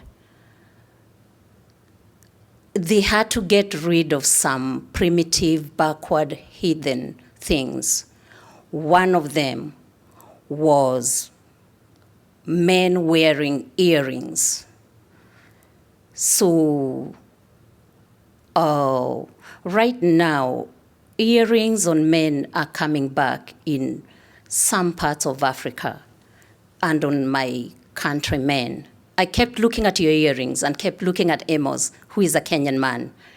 So we lost that. And if you look, what kind of God is going to reject and have somebody burning forever because they're a man? They're going to wear earrings. It sounds very simple, but I'm still triggered. You can hear it as I talk. Such that right now, and I give you the example of right now on Facebook, some young Kenyan man right now is being bashed on and trolled on FB because he is wearing a dress and earrings. We have lost that, so we have to start relearning that our men, African men, did wear earrings, and they can wear them. But unfortunately, and it's very real right now, in Kenya, in Uganda, it's international. A man can be killed for wearing earrings. So, and that's part of the pains we are dealing with as we sit as commissioners, as the point people for our community. And that small piece of the members that make my most beloved city of Iowa City. For me, since yesterday, that's part of beautiful, happy, and painful things that have come from from being part of this and also connecting with the indigenous peoples in Iowa. And when Amos was sharing with you that we learned the wrong information about indigenous people when we were growing up in Kenya, I told him as soon as I arrived here 20 years ago, I didn't wait for somebody to tell me about the people who inhabit my home then. I went out there. I went out, as Daniela, you were talking, and you're saying some people, even as they visit the casino, the Meskwaki casino, and think that those people don't exist. I went there to find Tema and other neighbors and other people that I have to live with as a human being. And I will stop there because, believe you me, I think I can stand here the whole night and talk your ears off. I yield. Thank you so much. I'm going to go ahead and move on unless someone feels very strongly, just because I know we have some commissioners that need to leave to get home. So is there anyone in the public that'd like to make public comment on the last agenda item? Okay. Next, we're going to go on to, very briefly, agenda item number 8, which is meeting expectations of commissioners and moving forward. I just very quickly, I've talked about this with a couple people, especially with the facilitators, as we are moving into doing more. I really need everyone to think about what they can commit, how many hours a week, how many hours a month. And a suggestion was if commissioners are available, maybe 5 hours a week. And if that's something that you're able to commit to. We can talk more about this next month, just like after we have our training and just what we want to do when we start going to strategic doing, but I do know that we're going to need more. Another suggestion was, do we want to go from 2 meetings to 1 meeting a month? So after our August meeting, I would love to talk about how we can explore that and what that looks like so everyone is not overwhelmed or feel like you all know what I mean. Okay, so if everyone's okay, I'm going to move on. The next one is going to be, I guess I should open up to public comment. Is there anyone in the room or online? Okay. Facilitator work plan for phase 1. I don't know, do our facilitators have anything they'd like to add on? If not, we can also move past this one. Go ahead, Annie. Sure. Go ahead, Annie. Thanks. I want to say something quickly. Like I was reminded at a meeting with V last week, why that it's a 3-month, 4-month program, right? It was designed that way when the commission was about to end, and we were thinking that that was all the time that there would be for your existence, right? So 3 months for education to learn what has happened other places and begin to think what you want to have happen here and begin planning it, and then 4 months for the doing. But I think we can all agree that this work is ongoing and will last longer than 7 months, and that there will be lots of truths to be told for a long time. So as we look at the phases, I just wanted to remind us of where the idea of those phases came, the length of those phases came from, and that it was about something that no longer exists as a deadline, and that the work is bigger than that, and that I wanted to support that vision. So thank you. Thank you, Annie. Dr. Larry, did you have something you wanted to add? Chair, I forbid you from ever calling me Dr. Larry. I'm so sorry. No, sounds a little close to Dr. Phil for me. But, Kind of. no, in all seriousness, I just would second Annie's comments, and I think, certainly the August training and the September event will help to crystallize that work plan. So thanks. Thank you. Commissioners, do we have anything to add to this? Okay, I'm going to go to public comment online or in person on this agenda item. Okay, if not, I would like to move on to follow up on communications with Iowa City Community School District. If there's anything that you guys would like to share with us. The last 2 meetings, and this is Commissioner Marie Krebs, the last 2 meetings have been, had been canceled. So 2 months of meetings have not been able to move forward. So I have nothing. That's what I'm trying to say here. Wait, didn't somebody send an email, though, recently? For the schools? Yeah. Somebody reached out to us, and I thought you had it, so I didn't answer. I don't remember. There was an email that went out with like the meeting link, but then they maybe ended up that's what it having was. to Okay. cancel it. Do you know for why they're July. canceling, or just? There was a commissioner, or I don't know if that's proper terminology. One of the board members, something was going on. Okay. There. So have they said that they're buying the books then? So they put the books in I have to go back and check my notes. Sorry, my memory is terrible. They were getting books and they were going to provide them. I feel like, I can't remember if it was like to all the schools, if it was like certain schools. I can email you. Okay. And just in case anybody's wondering, we're referencing the 500 years after Columbus readers for teachers K-12 so they can better teach indigenous curriculum surrounding indigenous issues in history. So the last I knew, they were getting not only that book but some other books to put in the libraries. They were not implementing it in curriculum. Oh, okay. So we have a lot of work to do still. Mm-hmm. Okay. Yeah. All right. Thanks. Well, thank you both for following up on that, and as always, let us know how we can be of help. Thank you. Is there any public comment on this agenda item online or in person? The next agenda item is racism on parade stunt at the Muscatine 4th of July, and I'm going to go ahead and turn it back over to you all.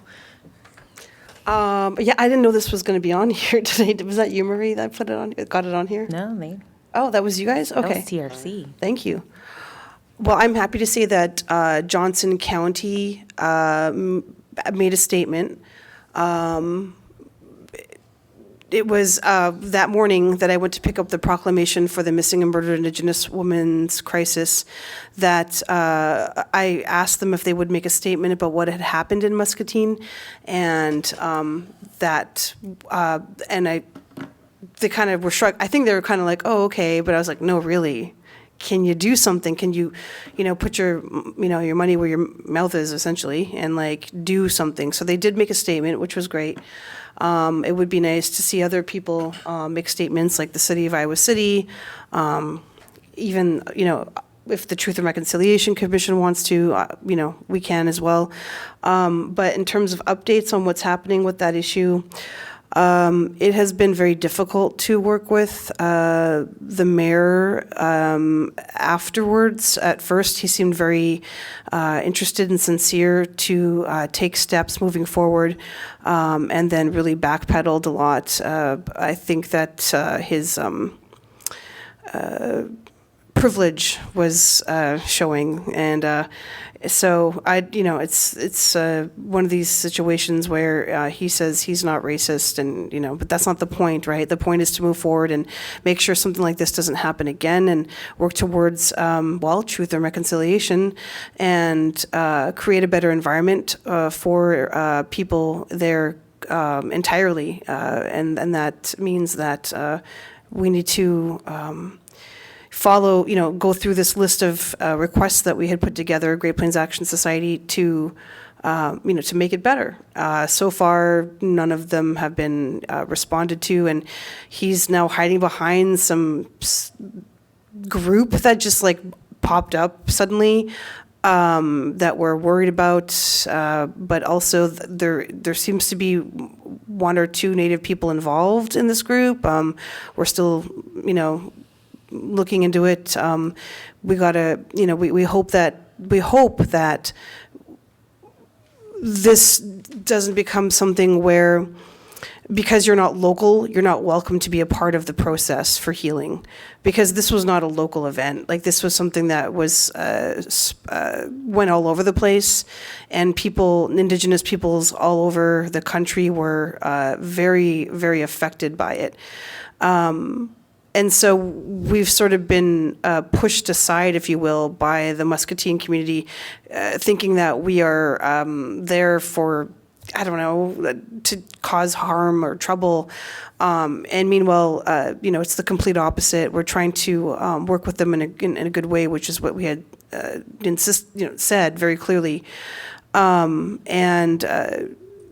have people that are from that area. We have board members, we have, folks that work in the area, and so we're not necessarily not local, I don't know what they mean by that. So there's a lot of work ahead of us in terms of what happened there, and our representation director, Jessica Engelking, has taken that on. And I'm happy to see she's doing a great job talking with the mayor, talking with another local Democratic rep, Kelsey, I'm forgetting his last name. He's been really great in helping us out. And then also working with possibly these other Indigenous folks that we haven't had too much communication with yet. But then also, we're keeping in touch with the few Indigenous people that showed up to the event that are from Muscatine.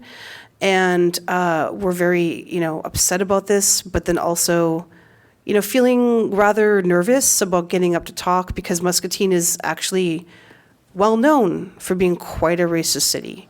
So, there's all sorts of stuff coming out of the woodwork now. There's been racist stunts at this parade in the past. And there's been a lot of racist acts that have happened in the city in the past. And people are scared of the police there, honestly. So, this city has a long way to go. And I guess that's the best update I could give. Sorry if I was long-winded. I didn't expect this to be on here, so I'm just talking through everything as I go. But yeah, if anybody has any questions, feel free to ask. Yeah, thank you for sharing. We just wanted to make sure that we gave, light to this situation, especially since that's what we're here for. So thank you both for, spearheading that and let us know how we can help. I would love to help create a statement from the TRC. Probably not today, but maybe we can work on it next time.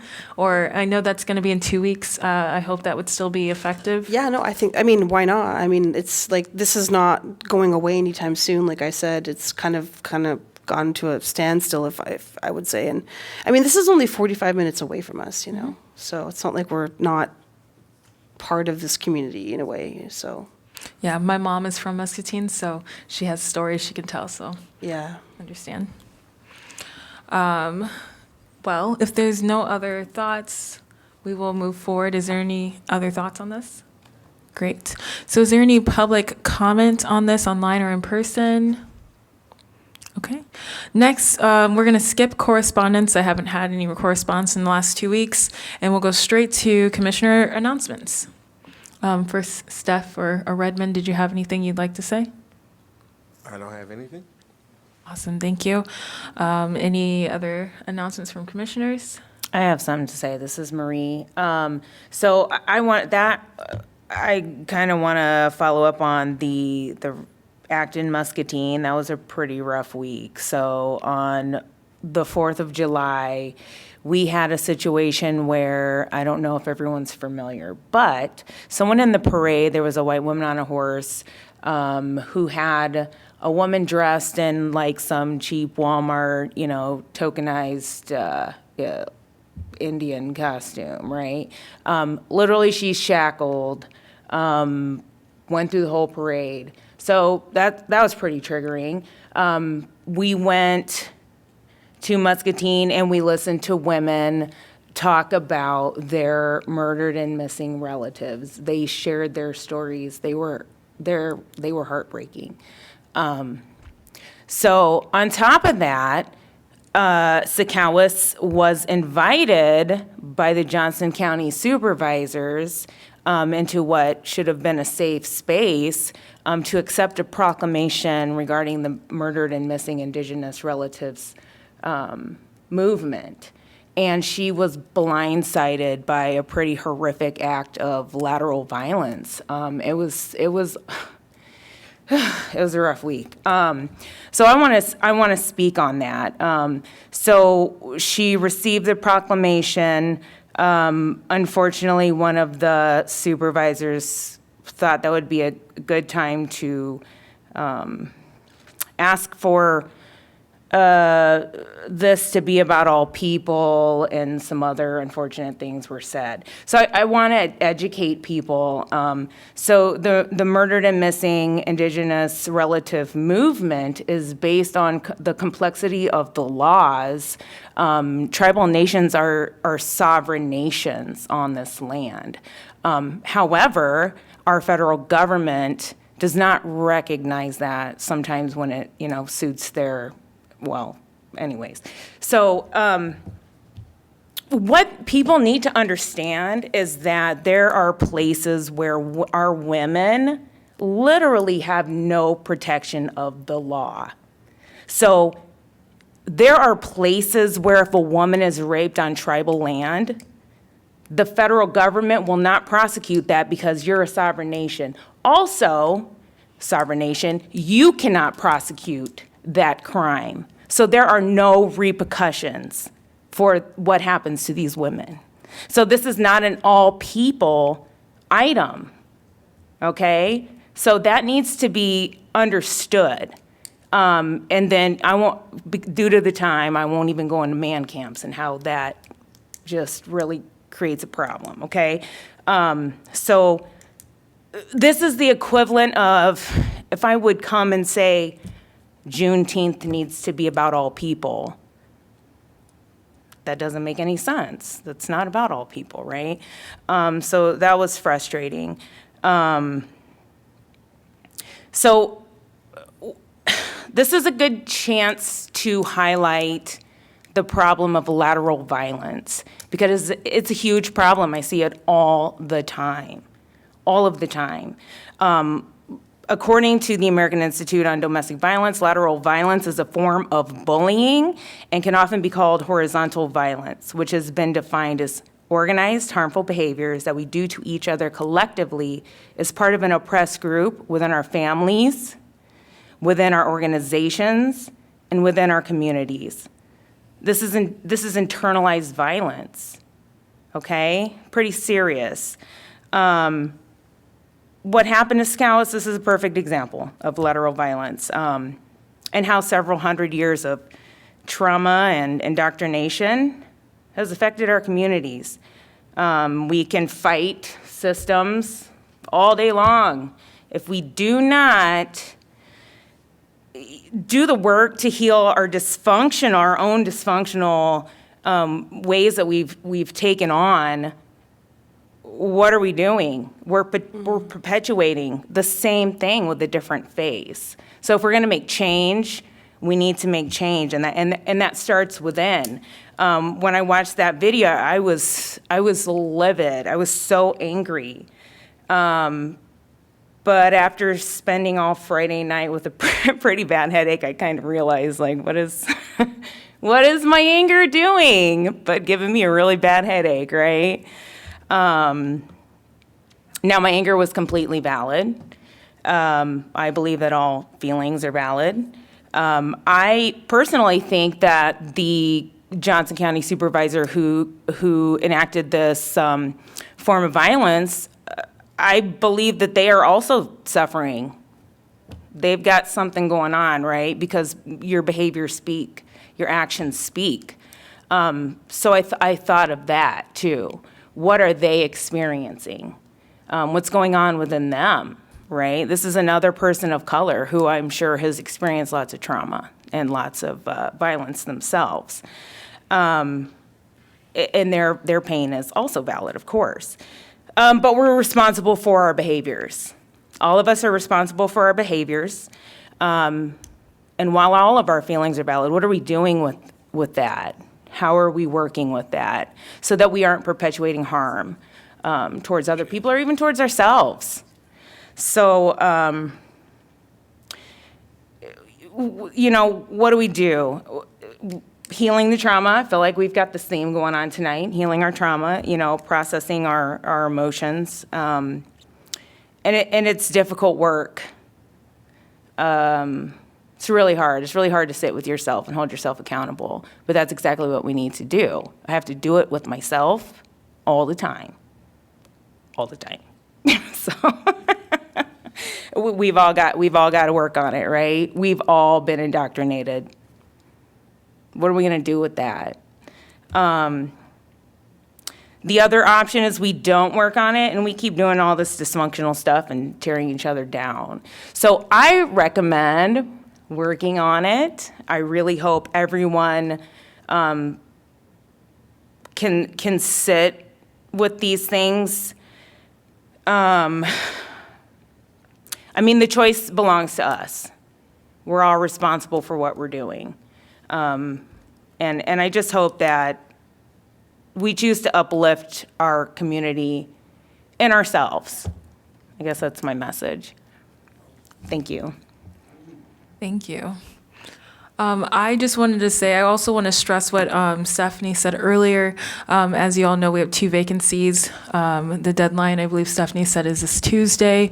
I implore everyone to please reach out to anyone that they think would be a great asset to this TRC. We're going to be doing some important work over the next 7 months, the next year. I also do know that because of gender rules, am I saying the right way, that they will most likely, if not definitely, choose male applicants to fulfill these next spots. So the last pool was not the greatest, so that's why they have moved forward. So if you can please reach out to anyone that you know, that would be great. I implore you to do so. The other things, just to put it out there, my organization is having a back-to-school event, August 12th, giving away backpacks. If you're looking for backpacks and school supplies for your kids, or you know people who are, go to the Neighborhood Centers of Johnson County website and fill out information, register, so your kids or your friends' kids can get backpacks filled with school supplies. Want to help all the parents in the area. And then there's going to be, and there's more information on that online. The event's going to be at Green State, Iowa City Mormon Trek, August August 12th, 2 to 5 p.m. And then on August 1st, we will be here for our meeting, but other people can go to the Weatherby event for National Night Out, which is going to be from 5 to 8:30 p.m. And that'll also be a good time for the community. So if there are no other, I'm so sorry. I just wanted to uplift the recent MMIR, Missing and Murdered Indigenous Relatives powwow that just happened in Sioux City, that was organized by Red Sky Nation and Great Plains Action Society. On our end, spearheaded by Trisha Rivers, and then through Mike and Josh and Melissa Macaulay, Mike Macaulay and Josh and Melissa. And they did such a wonderful job. And the reason I want to talk about it here right now is because there's 1, 2, 3, 4, 5 of us in the room right now that were there. And like, that's like really mind blowing to me, that like the connections that have been being made between Iowa City and like Sioux City and other Indigenous communities across Iowa is something that I've always dreamed about happening. And like, it's finally occurring. And like, I just kind of, I never thought I would see the day where we would be less lonely here in Iowa City, where we would like, start, building that community across Iowa, which needs to happen because we're very small in number in most, communities here, but it doesn't mean that we're small in number across the state as a whole, And so, I see Indigenous entrepreneurs here, Alicia and Daniel who were there, and T who was up at the announcer stand, and Manape who set up his teepee and had his nephew dancing in the, event, who got 3rd place, by the way, in boys traditional. And I just, that makes me just, I see this to be a good thing because we're all sitting here in the Truth and Reconciliation meeting here in Iowa City, which is like kind of what this is all about, right? And so this is a really great start. And I haiki tatamahin.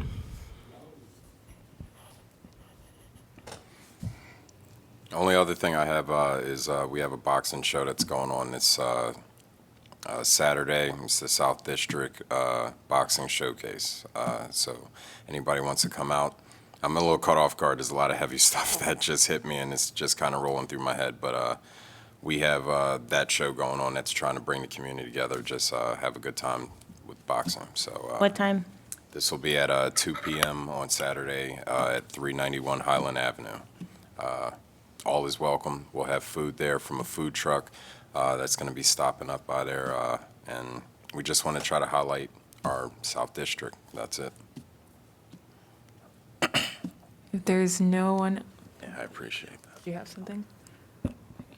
Okay, now I do, now that you ask me.